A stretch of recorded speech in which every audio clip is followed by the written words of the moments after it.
நீங்க குறிப்பிட்டு சொன்னீங்க, ரிப்பன் மாளிகைக்கு அருகில அவங்க மழை வெயில் இப்படின்னு எதுவுமே கண்டுக்காம உண்ண உணவு சரி வர 3 வேளைக்கு கிடைக்காம எல்லாம் வர்றவங்க யாராவது கொஞ்சம் கொடுப்பாங்க, சாப்பிட்டு அப்படியே இருந்தாங்க.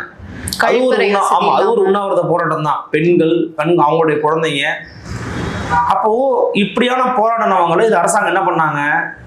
கைது பண்ணாங்க. கூலி திரைப்படம் பார்ப்பதற்காக வேற்று பாதையில் சென்று கூலிகளை கூவ விட்ட அரசாங்கம் தான் இந்த திராவிட மாடல் அரசாங்கம். அதற்கு நிறைய நியாயங்களை கற்பிச்சாங்க. உள்ளுக்குள்ள அவன் போயிட்டான், இவன் போயிட்டான், அங்க கத்துறான், இங்க கத்துறான். நீங்க ஆளுங்கட்சியாக இருந்த அதிமுக ஆட்சி காலகட்டத்தில் எதிர்கட்சியாக இருந்த மு.க. ஸ்டாலின் அவர்கள் என்ன அறிவிக்க விட்டாரு? நாங்க ஆட்சிக்கு வந்தா இதை மாத்துவோம்னு.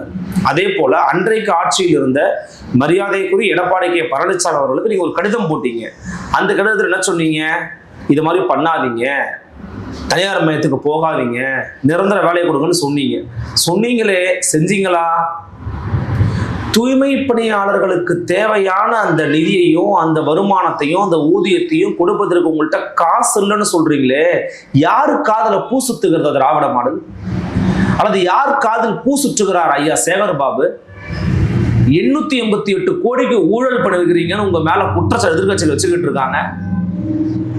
நானும் சர்ச் பண்ணி பார்த்தேன், எப்படியே 888 கோடி வருதுன்னு.